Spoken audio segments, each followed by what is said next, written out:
So, this week's episode is incredibly near and dear to my heart because most all of us know someone or personally our lives have been touched by breast cancer. And I am so excited to announce Dr. Jen Simmons, who is a pioneering force in the world of breast cancer care.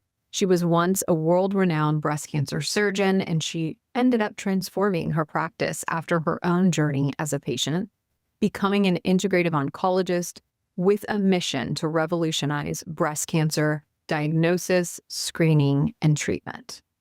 Let's dig in.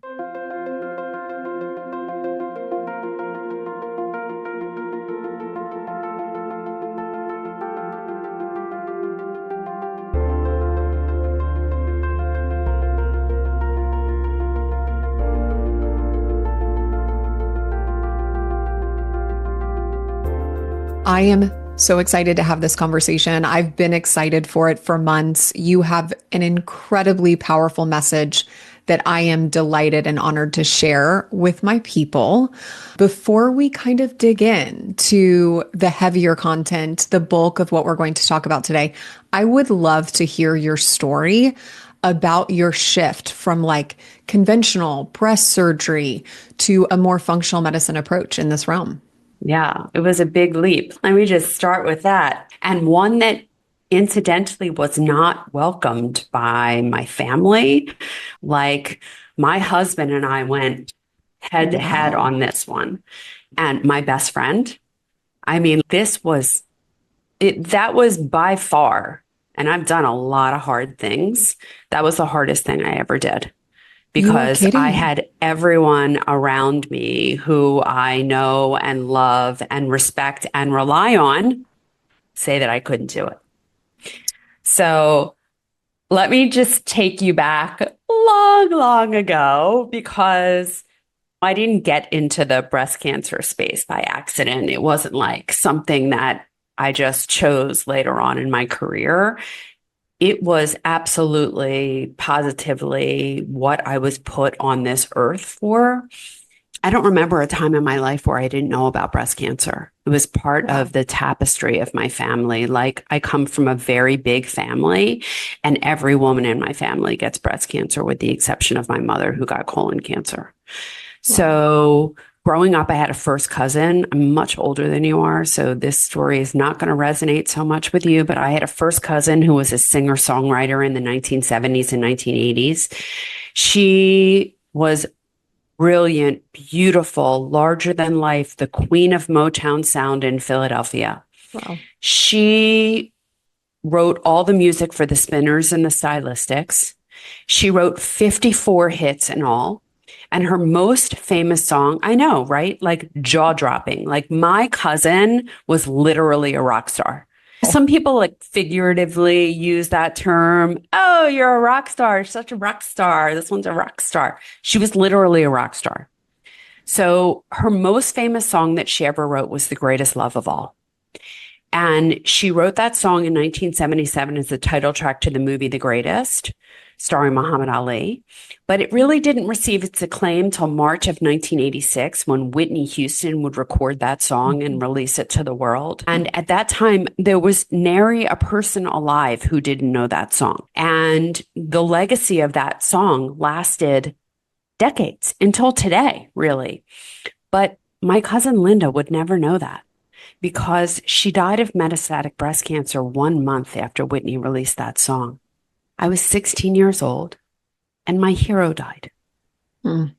And her life and ultimately her death gave birth to my life's purpose, because I never wanted another woman, another family, another community to have to suffer the way that mine suffered. And so I did the only thing I knew how to do. I became a doctor, the first doctor in my family. I became a surgeon. I became the first fellowship trained breast surgeon in Philadelphia. I became the first oncoplastic surgeon in Pennsylvania. And I did that really well and for a really long time. Yeah. And I did it long enough for my aunt to be diagnosed and long enough for my mother to be diagnosed. And with all the writing on the walls, I'm about 15 years into my career and arguably at the top of my career. And and I'm running the cancer program for my hospital. I'm running the breast surgery program. And I'm a wife and a mother and an author and an athlete and a philanthropist. And I have like all of these balls in the air thinking that I'm an expert juggler and invincible Mm. until the day when like everything comes crashing down. And I go from being one of the most high functioning people you've ever met to I can't walk across the room because I don't have the breath in my body. Mm. And I go through this 3-day, really intensive workup. And at the end of those 3 days, find myself sitting in the office of my friend and colleague and physician. And he tells me that I need surgery and chemo and radiation, and I'm going to be on lifelong medication. And believe me, I appreciate the irony. And despite the fact that these are things that I said all day, every day, without hesitation or reservation, I can assure you, when those words are coming at you, they have Mhm. different meaning. And I can still be transported right back to that place, I bet. right back to that time and space. And I'll tell you that even though I knew what he was saying to me was standard of care, Mhm.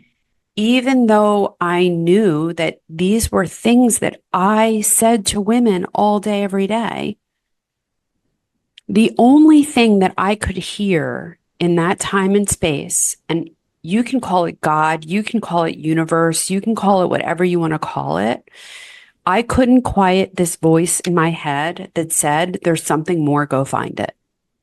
Now, Yeah. I was a completely conventionally trained Mm. surgeon running a completely conventional cancer program, right? Like I'm running an NIH accredited cancer program. I did not know of anything else. Mhm. Anything else didn't exist to me. So this voice that I was hearing, this message that was downloading to me, Mhm. it made no sense. But I went on that journey because for the first time, I was asking the questions, why?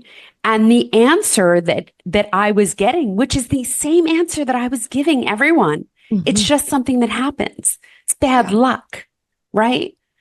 That was suddenly absolutely positively unacceptable. And I was not having surgery and having radiation and having chemotherapy without knowing why this happened. And so I refused treatment and went Wow. on this journey. And my doctor told me the same thing that I had told thousands of women before. What will happen if I don't treat? And Mhm. he's like, Jen, you're going to die. But I couldn't quiet this voice. There's something more. Go find it. So God is good. And in very short order, I find myself in a lecture hall listening to a bunch of speakers. And this tall, lanky guy walks on stage, big toothy grin, introduces himself as a functional medicine physician. Now, I am still my snooty booty self. I am still not a believer. I'm not a convert because I don't even know what to convert to yet. Right. Right. And all I can think about is I'm a doctor for 20 years. There's no Mhm. such thing as a functional medicine physician. What is this quack talking about? Right. Right. And then I remember that I'm sick and I'm there for a reason. So I check my ego at the door and I tune in and thank God I did. Because over the next 2 hours, I would learn more than I learned in my lifetime thus far. Wow. Because not only would I learn how I was going to heal myself, not only would I learn what my future held and what my real true purpose was, but I figured out exactly why I got sick. I got sick so that I could be in that room at that time listening to this man talk. Because Mhm. the quack, as it turns out, is Dr. Mark Hyman. I was wondering. Yeah, I love it. And what I learned was that we're completely focused on the wrong thing. Hmm. And especially in the world of cancer, all our focus is on the tumor. But the tumor's not the problem. The tumor is the symptom of the problem. Hmm. And unless we're asking why is it there? What do we have that we don't need? What do we need that we don't have? What led us to here? What is causing our imbalance? What is leading to this chronic inflammation? Unless we're asking those questions and answering them, Hmm. we're not helping anyone. And I certainly wasn't helping anyone by cutting out their tumor and sending them to the medical oncologist and the radiation oncologist. Like, no one ever got healthier with a Mm. surgery and burning and drugging. No one ever. Right. Right. And so I get really excited about things. I'm an early adopter and I'm a quick start. So Love I that. immediately enroll in the Institute for Functional Medicine and I spend the next 3 years just really submerged, immersed in the study of functional medicine. And I come out on the other side. Thankfully, I was able to heal. I got a lot sicker before I got better. I didn't ask for help and should have. But in any event, I got to the place where I needed to get to. And I also got to the place where you can't unring that bell. And once you can't unsee it. And I Hmm. couldn't continue to be part of a system that is so very broken that the only thing that is rewarded in our system currently is failure, right? Your patient has to fail before you get paid. Right. And the only thing that is rewarded in our system now is sickness. Right. That's it. Our doctors are not taught how to heal. They are not taught how to restore health. They are not taught how to reverse disease. They are not taught how to create health. They're not. It's Yeah. not any part of the algorithm. And I didn't want to be that. I didn't want to be unhealthy. And I didn't want to keep people unhealthy. And that's what our whole system is designed to do, Mm. unfortunately. Right. And I want to be very clear. Doctors are very good, well-intentioned people Yep. doing very well-intentioned things Yep. that are not good. Right. It's the system that's failing, both It's the doctors system that's and failing. patients. And the doctors are Hmm. unknowing pawns of that system. Yeah. Yeah. And so I left and I put my shingle out and I created Real Health MD, which is a functional medicine oasis for women with a breast cancer diagnosis to help them to restore their health and capture the health that they probably have never had Hmm. before in their life.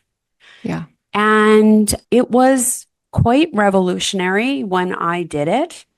And it was not met with great reception from my family. It was a lot because I wasn't the sole breadwinner, but I was a breadwinner. Mm. And it was going to mean a lot of sacrifice and a lot of change. And there was a lot of fear around it. Not my fear, because Yeah. I was filled with certainty that I was doing the right thing. I was filled with certainty that God put me on this earth for something so much bigger Yeah. than that one-on-one operating space. And I just knew that this was what I was supposed to do. But I can understand how my Hmm. family and friends weren't filled with that same confidence. First of all, none of them had ever heard of functional medicine. It's not Right. big in Philadelphia. Yeah. And so it just felt like the same thing that I felt when I first met Dr. Hyman. It Right. felt like quackery to them, right? Yeah. And like, how is one of the world's top surgeons suddenly leaving and practicing quackery? They didn't Right. get it. I, They get, I fully expected for you to say, look, my colleagues, other people in the medical sphere, in my circles, I totally hadn't thought about the family friends dynamic. And that is yeah, heavy. Yeah. heavy to carry and make that decision. But think about even now, like, because it's so many years later now, it's almost 10 years. Think about even now when people get a cancer diagnosis and they want to go see someone integrative, think about how their Oh, family yeah. comes down on them for not True. using the conventional medical system. Yeah. So imagine that 10 years ago, Right. Yeah, right? that's Because intense. now integrative medicine is so out there now. People know about Mhm. it. People know it exists. People are choosing it. But then Right. it was for sure quackery, and they Yeah. couldn't understand how someone who was held in the highest regard would leave that position for Yeah. quackery, Yeah. for what they perceived to be as quackery. Now we all know, Right. right? Like now the blinders are off.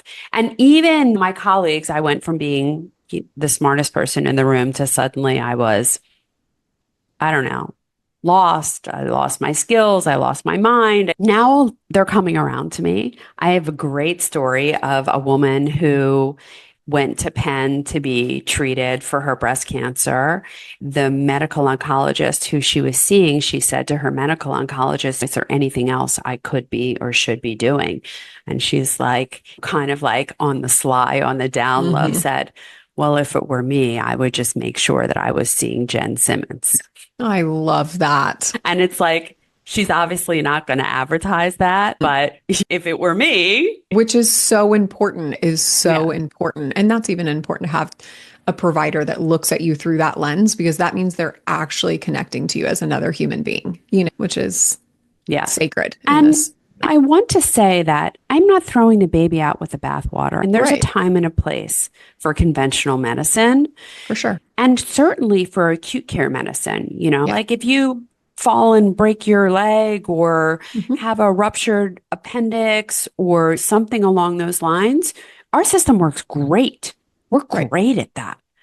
But when you have cancer, when you have diabetes, when you have heart disease, when you have dementia, when you have high blood pressure, when you have any of those things, our system is very broken. It Yeah. does not do well in the area of chronic disease because it doesn't understand chronic disease. Right. I mean, ultimately it's the what you touched on initially. There's a acute difference between solving a problem or a sickness and making people healthy. And so Yes. far, we are in the business of solving problems and illness, not creating health or longevity for people. Yes, But exactly. that's why people like us exist, to shift that, or at least adjunctively offer help to make people healthier. Yes. But we're also, unfortunately, I mean, not you and I, but the system collectively is about creating disease and looking for disease that isn't really there and making it worse. So, like, did you read Overdiagnosed by Gilbert Welch? No, I will That's, though. yeah, I mean, it's not a new book. I think he wrote that in like 2014, but it talks about all of the kind of opportunistic Mm. places in our medical system that they're really taking advantage of people because we keep lowering the criteria for diagnoses and then giving an intervention, which only Hmm. creates another disease state. So, Hmm. like you think about, they kept lowering the threshold for PSA. And then they used to do like 6 samples, and then they did Hmm. 8 samples, and then they did 12 samples, and then they did 16 samples. The harder you look, the more disease you're going to find. And You know what's so fascinating about that is in the world of thyroid, the opposite is happening. Like they are creating a lot of leeway before diagnosing, which is making people sick. Like they're trying to push now boundaries of TSH for treatment to 20. A few years ago, it was pushed to 10.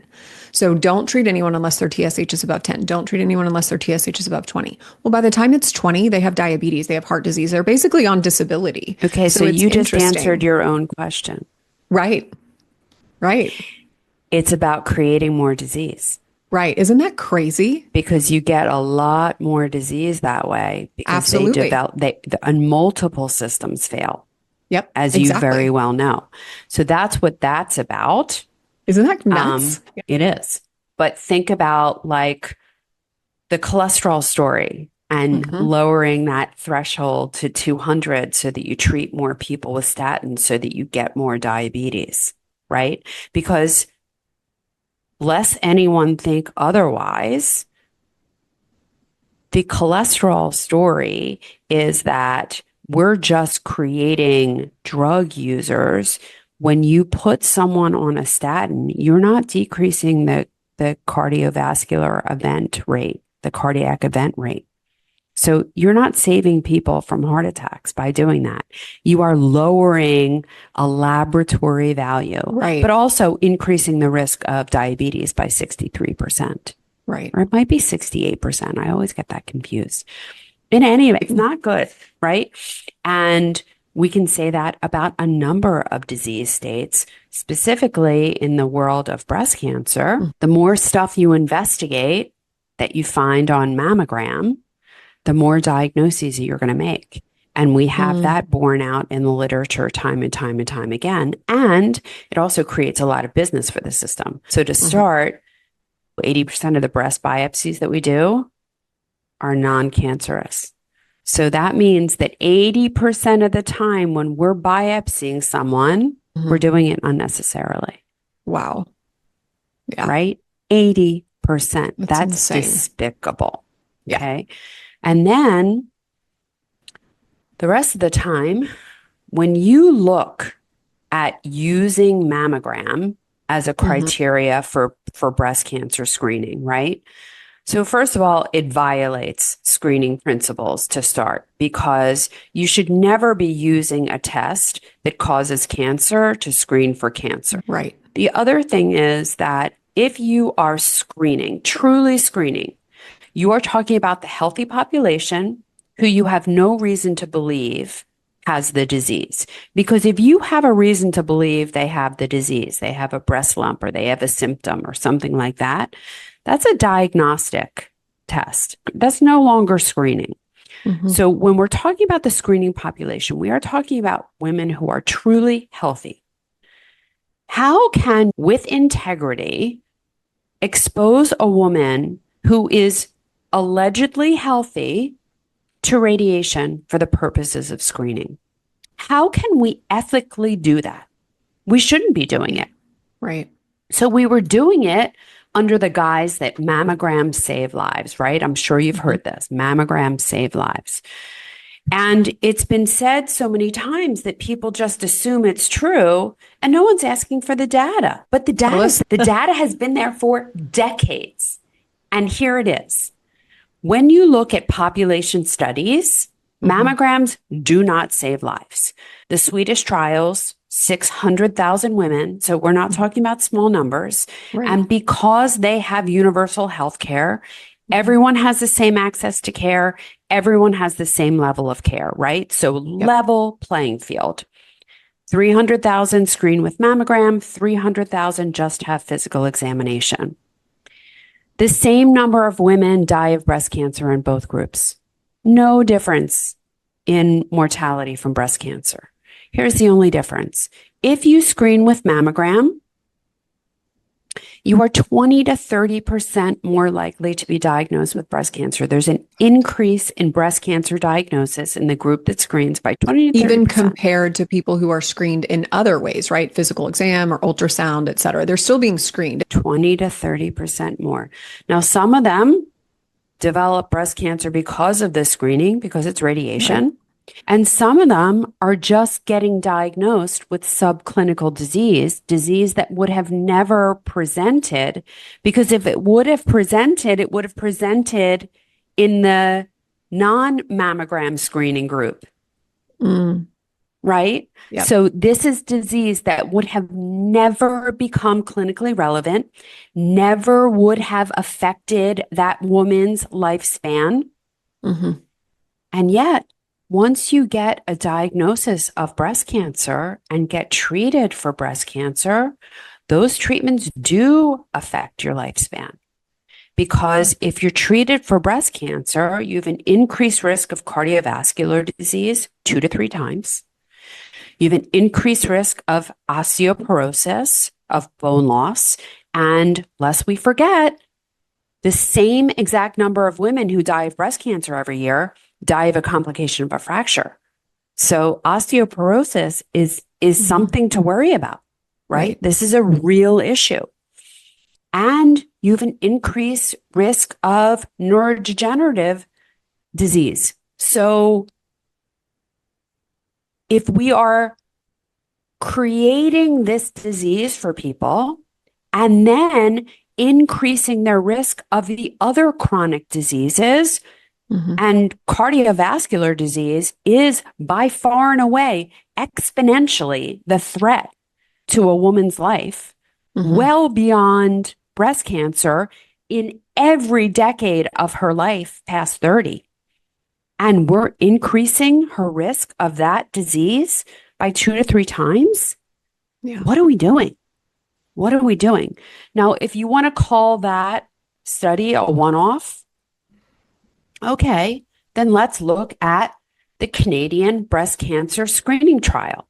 So same thing. They have universal health care there. So everyone has the same access to care and everyone has the same kind of care. 90,000 women, 45,000 screen with mammogram, 45,000 self-examination, and they're seeing their doctor for a professional breast examination. Same exact number of women die of breast cancer in each group. The group that screens with mammogram has a 23% increase in breast cancer diagnoses. Same exact data in this group. Now, the difference in this group is young women. Because we have this theory that, okay, maybe mammogram doesn't save lives for everyone, but it's important for young women, right? There's a whole push to screen young women now. Well, those women were 40 to 59 years old. To me, that's young. Absolutely, it's young. So we know that it also doesn't save lives in young women. So mammograms do not save lives. They don't save lives. And in fact, they end up costing lives because if you factor in that we're overdiagnosing about 25%, let's call it, we're overdiagnosing, and these women are going to have accelerated heart disease, accelerated bone disease, and accelerated brain disease. We're hurting these women by screening with mammogram. And now, you know what? You know what I find fascinating is, so I've gone for a mammogram after finding something on self breast examination. It is so fascinating to me that we start with a mammogram, invasive in terms of radiation, et cetera. They find something and then you know what they do? They send you for ultrasound to get clarity where there's no radiation. I'm just like, this makes no sense. Well, it might not make sense, but it makes a lot of dollars. It sure does. And that leads me to the next thing. And the reason why they're doing mammogram, even though they present it differently, but the whole mammographic screening program was built on this promise that mammograms would save lives and save breasts, right? And people really, really, really bought into that. Yeah. That mammograms would be responsible for early detection and people would have less treatment as a result because they would find cancers earlier and people would need less treatment. And so let's look at the data. Has screening with mammogram translated into less mastectomies? Because that's the less treatment, right? Yeah. And in fact, screening with mammogram has increased, not decreased, the mastectomy rate by 20%. So we're not saving lives. We're not saving breasts. What are we doing using this archaic tool? Right? And I say this all the time. They keep putting lipstick on that pig. They're saying like, oh, it's less radiation. Oh, it's less compression. Oh, it's less. People don't want less radiation. They want no radiation. People don't want less compression. They want no compression. We should not have to suffer for the purposes of screening for breast cancer. It shouldn't have to hurt. It shouldn't Right. have to hurt physically, and it shouldn't have to hurt our health. Right. Screen for breast cancer. And that's really why I'm on my mission to Yeah. open up perfection imagings all over the country so that people have an option. I want every single woman who Mm. wants to screen without pain, without trauma, and without danger to be able to do that. And we I, have the technology now. right. I want you to tell listeners about perfection imaging because some of them might not be familiar. And it's like you've gone back to first principle thinking, and medicine gets stuck in this hamster wheel of, oh, we're just going to make this one mechanism better. We're just going to improve it a little bit by little bit, as opposed to what you've done is completely revolutionize breast imaging and create something novel, safe, and unique. So I want you to tell us about that and Yeah. give us some basic information. Yeah, I'm happy to. I want to be clear that it is part of a bigger picture Yeah. because I'm not just using imaging to screen Right. because that's just one piece of the Yes. puzzle. And we are holistic, intelligent beings. And I think that we all need to own our health and own our bodies. Yeah. And this is not to put any undue pressure on you. Like, I don't expect you to be your own doctor. I wasn't even good at being my own Hmm. doctor, but that no one is ever going to know you better than you know yourself. And no one is ever going to care about you more than you care about yourself. Right. So, when I developed my breast cancer screening program, I took all of that into account. So I am telling everyone to do self breast examination. That crazy recommendation that we should stop doing that because it's scary. No long self breast examination is no longer recommended because it incites fear, undue fear in people. I mean, come on. That is mind boggling. I know Yes. so many people who have left an OBGYN breast examination and went home and found their own breast cancer. Yes. So Yes, terrifying. that's true.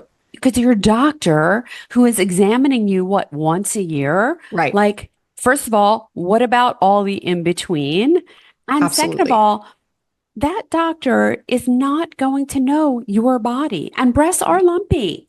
And we Right. need to own our lumps and know Yeah. what we feel like when we're normal so that we can know what it feels like when something changes. Yeah. So I want everyone to be doing self breast examination. That means looking at your breasts and feeling your breasts, right? Once a month. You don't have to do it every day. You don't have to obsess about it. It doesn't need to be part of your daily self care. Just once a month. Once a month. Look at your breasts, feel them. So that's one thing. The second thing is I'm using something called the ARIA test, the ARIA tears test. I don't know if you've heard of this, if you've seen it, but what this test does is it looks for these proteins, which when they are at elevated levels, they are abundant in your tears. So I actually have a kit here. There's like a little tiny piece of paper that you put right underneath your eyelid and you hold it there for 5 minutes, and then you send that little piece of paper off in a tiny, tiny tube to go back to the company. And a week and a half later, you get a result that is either normal or it's clinically significant. If you have a clinically significant result, that means that you have elevated levels of these proteins, the S100A8 and S100A9 proteins. These are the inflammatory precursors of breast cancer. You Hmm. may not have breast cancer and you have this test that's positive, but if you don't have breast cancer now, you are at increased risk. And Mhm. what you have, if this test is positive, is opportunity. Right. This is your opportunity to prevent a diagnosis. You have information and you know that there is something that is driving an inflammatory process in your body, and you have the opportunity to find out what it is.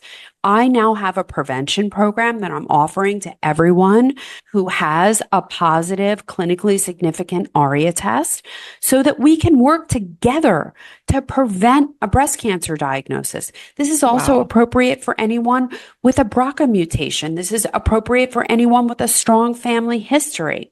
But everyone should be doing this test because I this have is one in my important cabinet information and to know about yourself. yeah. And I have a discount code for everyone. The Mhm. site is aria, AURIA.care. And my Mhm. code is DRJENN 20, Dr. 20. It takes 20% off of your test and makes it Yeah. very affordable. So that's the second thing I'm doing. And then I am telling everyone to get imaging, but 100% safe imaging. So if you are in proximity to one of the Perfection Imaging Centers, I have two right now, but I will have 50. So I am making sure that everyone who wants access to this technology gets access to this technology. But in the meantime, this is sound wave technology transmitted through a warm water bath. So, in a 20-minute spa like transformative procedure, you have a 3D reconstruction of the breast without pain, without compression, without radiation, without any of the unpleasantness that has conventionally surrounded breast cancer screening. This is truly a beautiful experience like you've never had before, very intentionally curated because I want to take the fear, the discomfort. I want to take that out of breast cancer screening. We don't need it. We don't need anything else to be fearful about. We don't Mhm. need anything else to disempower us because we have so much more power than we think. And I want to get rid of all the anxiety about breast imaging because we don't need to work up all of those things that lead to the 80% of biopsies that are done for no Yeah. reason at all. I'm trying to get rid of that anxiety. Now, it's a little bit of a hard road to hoe here because I need radiologists and I Mhm. need them to come on board and train and read the scans. And they're very ingrained in the system. And they're very highly trained to say, oh, that's a 3 millimeter something. We should biopsy it. Mhm. They're very trained to say that. So I'm trying very hard to get them to unlearn that, but it's not easy. But I can assure you that is something that I am working very, very hard on is to create a beautiful experience and then to not have the results be so defensive.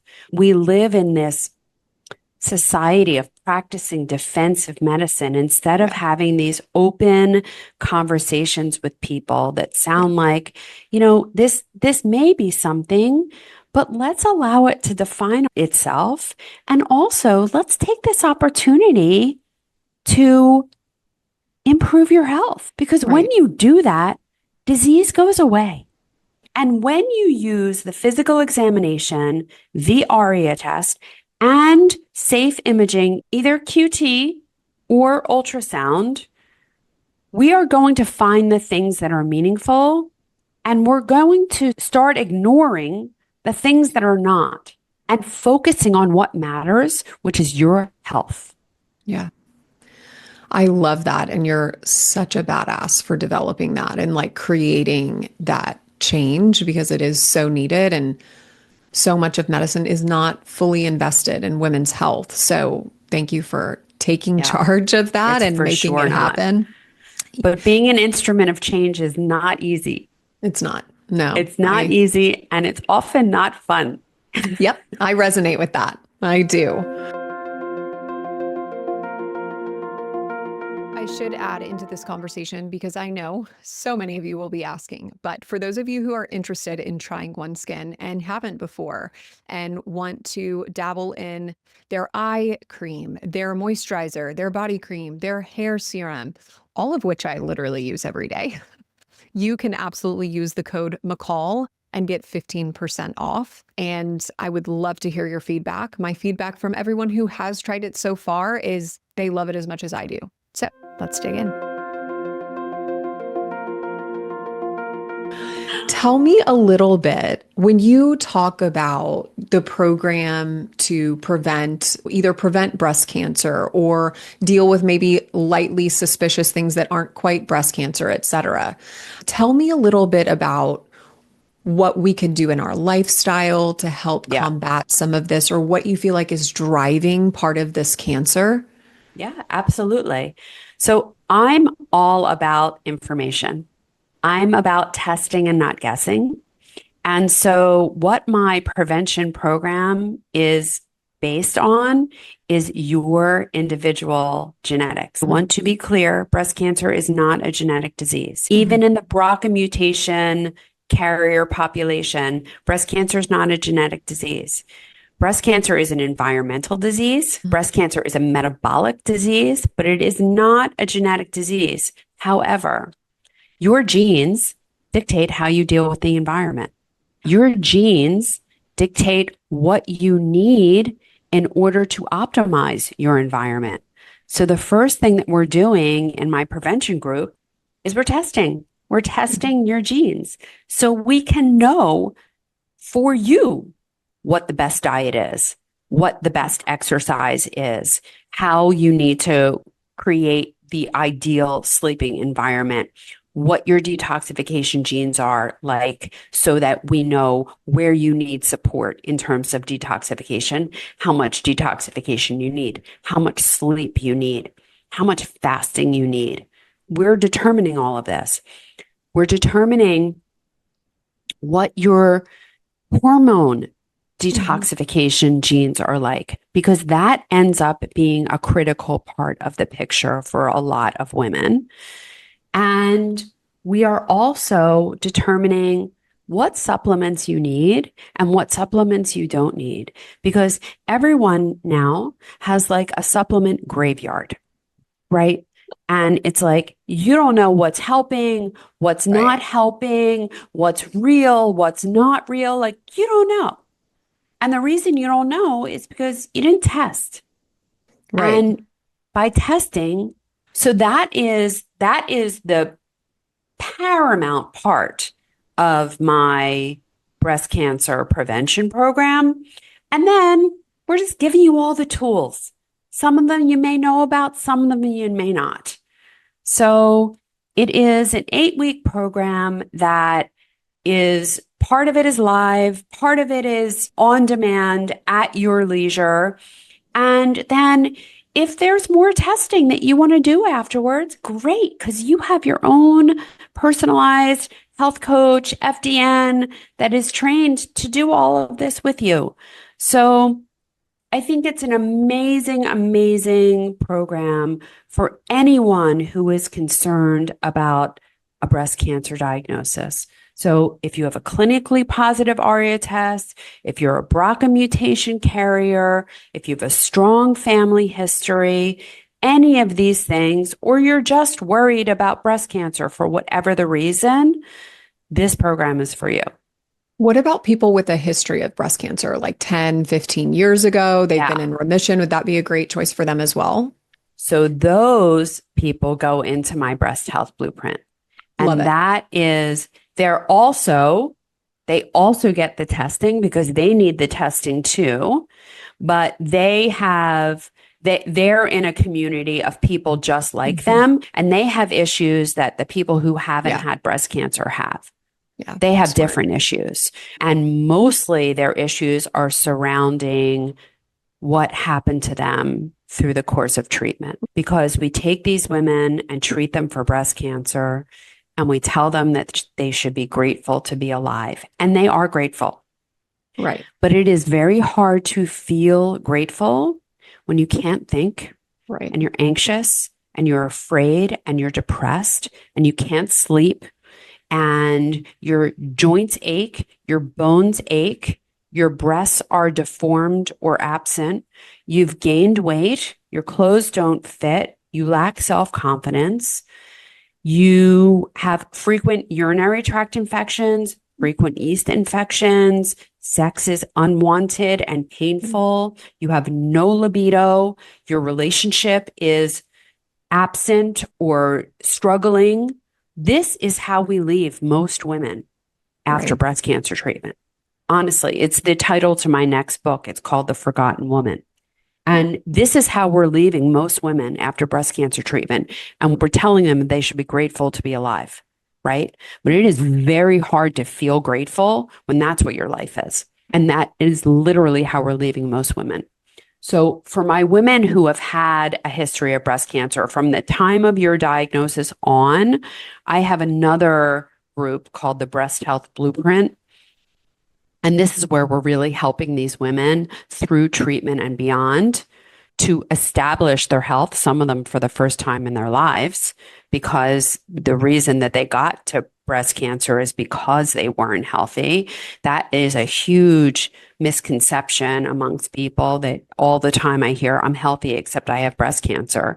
And there's no connection between the two. Right. Like your breast is just a reflection of what's happening in the rest of your body. It's Right. not some separate organ that gets into trouble. You don't have breast cancer and have a bad breast.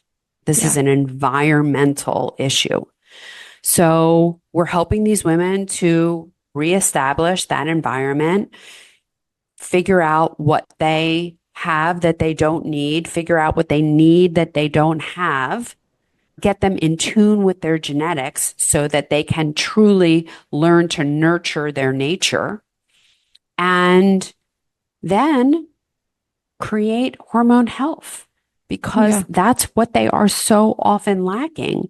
And I Right. think I'm one of the only people out there really speaking about hormone health and hormone replacement Hmm. in the breast cancer population Yeah. because they're probably the people that need it the most. And we think of breast cancer as an issue of hormone excess, but actually it's an issue of hormone deficiency. Yeah. Talk with me about that. Because Yeah. obviously, I could pick 10 women off the street, 9 or 10 of them, if we ask them about hormone replacement therapy and risk of breast cancer, 9 or 10 of them would say, oh my gosh, hormone replacement causes breast cancer. So Yeah. I'd love to know the preemptive and then the post diagnosis of breast cancer and what Yeah. that looks like. Yeah. So, that narrative is very intentional. It was created coming out of the Women's Health Initiative, Hmm. and it was created with great purpose and great intention. Because if you don't have women on hormone replacement, then you have the opportunity for a lot of polypharmacy. Hmm. Because Right. if you're not on hormone replacement and you're depressed, great, we'll give you an SSRI. You Totally. can't sleep? Great. We'll put you on sleeping medications. You have palpitations? Great. We'll put you on beta blockers. Lipids are going off the charts? Great. We can put you on statins. Your whole body hurts? Terrific. We've got pain medicines for you. You're losing your bone health? Great. We can put you on bisphosphonates. You're having memory problems? Terrific. We've got medicine for that. And on and on and on it goes. So you can easily see how not having a woman on hormone replacement can lead to 3, 4, 5, 6, 7 pharmaceuticals, right? You're Oh, I've creating seen it. customers. Yeah. You're creating customers, literally creating customers. So you can see how this would be beneficial to the system, right? Like instead of being on hormone replacement, we can have you on all of these drugs that lead to more drugs and lead to more drugs and lead to more drugs and lead to more dysfunction. And it was a very, very intentional narrative. But when we actually look at the data, even the data out of the Women's Health Initiative, the benefit of hormones is undeniable. And in the estrogen alone group, and that wasn't even bioidentical estrogen, Right. right? That was conjugated equine estrogen, which is horse estrogen and has 30 estrogens that are not even endogenous estrogens. These are Mhm. estrogens that our body hasn't even seen. And even then, there was a 23% reduction in breast cancer. 23%. Now, when we look at the population of women that take hormones as compared to the population of women that don't, they both get breast cancer, right? We've seen since 2003, like an 80% drop off in hormone replacement prescriptions. And yet, what happened with breast cancer incidence? It just Mhm. went up, right? Yeah. So that didn't change breast cancer incidence. So both groups get breast cancer. But when you look at the women who take hormone replacement and compare them to the women who don't, they have better outcomes. They have Hmm. less aggressive disease. They have less deaths from breast cancer and longer longevity and better lives, better Right. quality of life. Okay. So hormones don't cause breast cancer. It's ridiculous. Now, when we look at the population of women who have breast cancer and divide them into those who take hormones after breast cancer and Hmm. those who don't, because most practitioners won't allow them Right. to, so there are only a couple of trials. There's been about 20 trials, and they're not big numbers. It's only a Hmm. few hundred people and followed out over 7 years or so. But the truth is that we don't see an increase in breast cancer Recurrence. recurrence afterwards.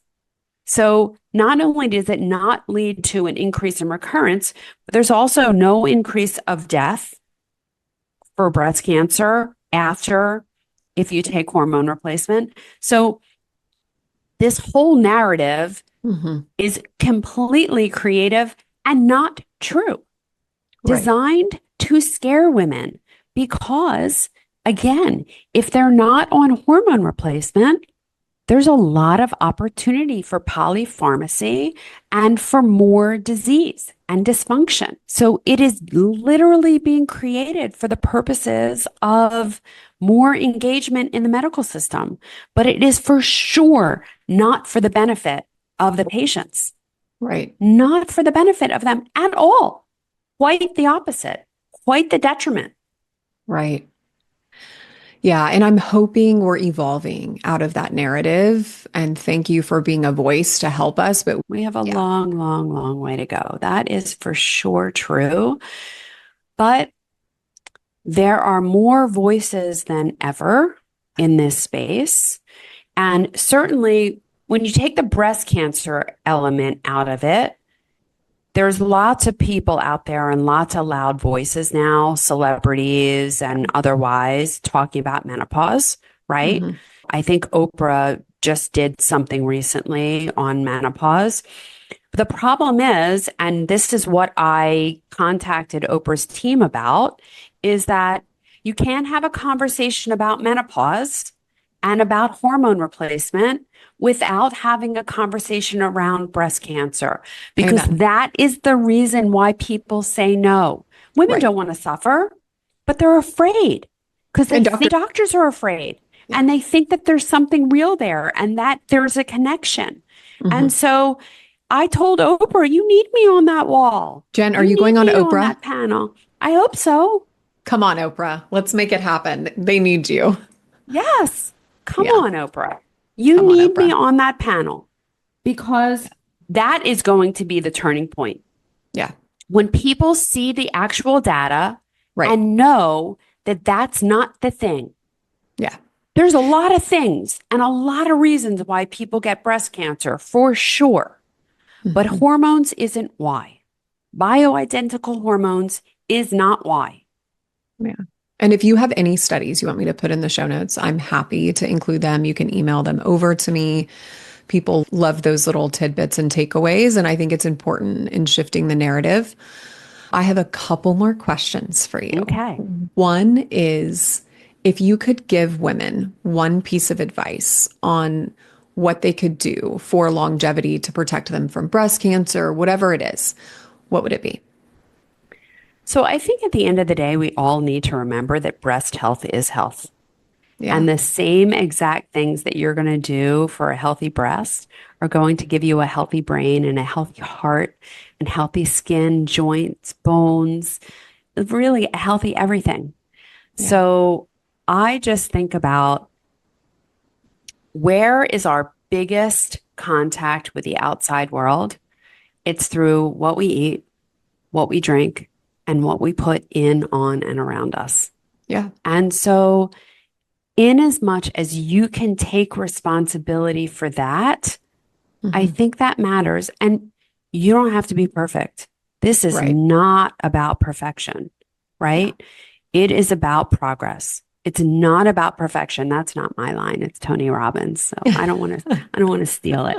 But it's not about perfection. It's about Right. progress. And every little good thing that you do every day Yeah. begets something better tomorrow. I couldn't agree more. And women get so caught up, especially nowadays, in the idea of perfection, and they feel like they're a failure if they don't get it. And Yeah. we need to remember that that's not the case. But just remember that we are one system, Yeah. and no one has bad breasts or bad something or other. It's one system. And we just have to work our hardest to protect the system. Yeah. And sometimes that means working less. That's so true. And women especially, we work at work, we work at home, we carry the load. And so we need to be mindful of that more. It's not Do always better. less. Do Do less. less. More is not better.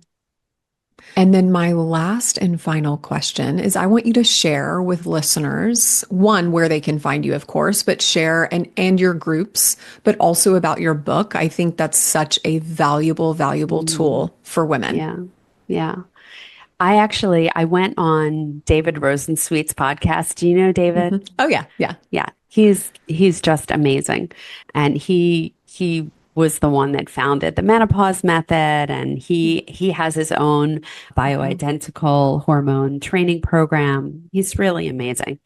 He is. And he has Holly Papanak on the weekly meetings with him and his community. And I had sent her my book, The Smart Woman's Guide to Breast Cancer, and she only got it the day before I was coming on to be interviewed on their podcast. And I come on and she's like, Dr. Simmons, if I look bleary eyed, it's because I stayed up all night reading your book. You Oh, must feel so good about the fact that you're going to save millions of lives. And I think that I have not been so touched in my life yeah, as I was in that moment. But I'm really proud of this book you should be. because I do know that it is going to save millions of lives. And it's written in a way that is so approachable, Mm. and it's really easy to read and important information for everyone because we are not now making informed decisions, Mhm. even about things like mammogram. We're not able to make informed decisions because we're not being given the information. Totally. And I think it's really important for us to make informed decisions. Yeah, We it should is. be making informed decisions. So I wrote this book so that people could. Now, I did write it with the woman who was diagnosed with breast cancer in mind, Oh, because I want her to understand her diagnosis. I want her to know the questions to ask. I want her to know all about the treatments, what they do, what they don't do, because a lot of them overpromise and underdeliver. And I want her to know that she has so much more power than she thinks or has been led to believe. yeah. And that health happens at home. Health does not happen in a doctor's office, in a chemotherapy suite, in a radiation suite, in a Yeah. surgical suite. As talented as I am as a surgeon, Yeah. I didn't make anyone healthy. Health happens at home with the things that you do every day. And that's where your power is. And Yeah. you do have so much more power than you think. So my book, The Smart Woman's Guide to Breast Cancer, you can pick it up at Amazon. And then all of my programs, my breast health blueprint for women with a history of breast cancer, my breast cancer prevention program, they can all be found at realhealthmd.com. I have a podcast every week called Keeping Abreast with Dr. Mhm. Jen. So make sure to tune into that. And you can get that anywhere you get your podcasts. And it's also replayed, I think, on YouTube every week. I'm not very good at keeping track of that kind of stuff, but I think that that's happening. And then you can find me on all the social channels at Dr. Jen Simmons, and my Jen has two N's. And lastly, Perfection Imaging. And if you just go to perfectionimaging.com, you can learn all about the scan. You can schedule your scan and you can share it with all of your friends because this truly is the imaging of the future. And I know that my legacy is here to not only protect millions of women from getting a breast cancer diagnosis, but to help those 4 million women who are currently living with a breast cancer diagnosis in this country to restore their health. And lastly, to forever change how we screen for breast cancer. Yes. Well, thank you so much for your work. Truly, we need you as women. So thank you for making the hard decision, taking the hard steps, and standing up with and for us, because truly, you are and will save so many lives. So thank you, Dr. Simmons, for being here today. Well, thank you for having me. It's been a pleasure.